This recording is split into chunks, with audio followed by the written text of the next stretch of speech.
Hello again. Right now we're starting lecture 10, part 1. For today's lectures, I'm going to be breaking them down into about 15-minute increments. So it'll become obvious as we go along. But this one's called lecture 10, part 1. In lectures 8 and 9, we were looking at the way a chemist looks at the world. Basically, a chemist will want to define matter, and matter, of course, is anything that has mass. And we looked at the fact that we can divide matter into two main categories: mixtures and pure substances. And in this chapter, in chapter 1, we are particularly interested in air. And so we defined air as a mixture, and mixtures need to be defined by their components and the concentrations of the components in the mixture.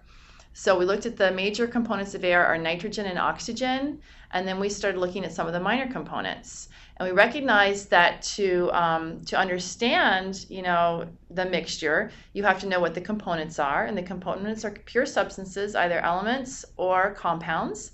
And elements and compounds are defined by their name. Their name tells you what is in that particular pure substance. For example, carbon dioxide is a pure substance made of carbon, one carbon atom, and 2 oxygen atoms per molecule of carbon dioxide. So that's what we talked about before. Today we're going to take start taking a look at, where do these pollutants come from, the minor components of air.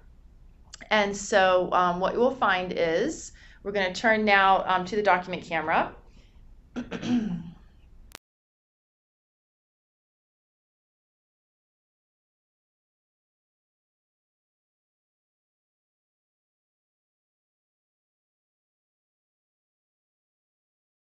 Is here on Earth. It's the way the Earth has evolved. But the pollutants, they have varying concentrations depending on where you are, and they mostly come from human activity. Largely, the pollutants we're going to look at come from the combustion of fossil fuels.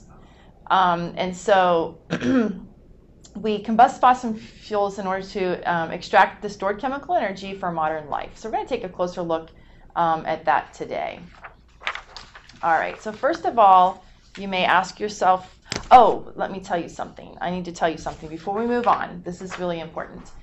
Before you start viewing or continue viewing this particular lecture, I'd like to make sure that your teacher is already giving you this POGIL exercise called Balancing Chemical Equations. You should complete this POGIL exercise before you view this video.